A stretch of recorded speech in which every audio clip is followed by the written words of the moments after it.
Гудит мой улей и робея. Николай Белоцветов. Гудит мой улей и робея, взойду на кафедру сейчас, но мужество найду в себе я, когда в толпе увижу вас. И с самого начала речи, на месте, где сидите вы, я нимб сияющий отмечу в круг серафической главы. Во власти благостных наитий все круче забираю ввысь, и незаметной крепкой нитью я с вами связываю мысль.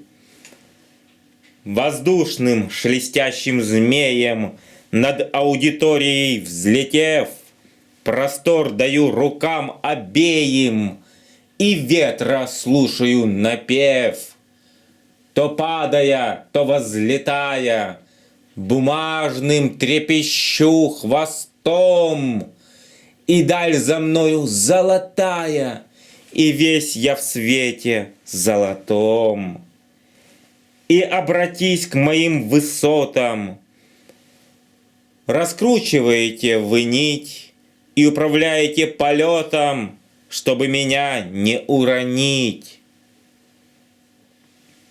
Но из собравшихся едва ли заметить кто-либо успел, как вы наматывали валик, когда порыв мой ослабел.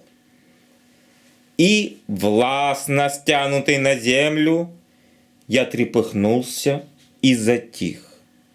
Опять внизу я, не затем ли, чтоб изнемочь у ног твоих?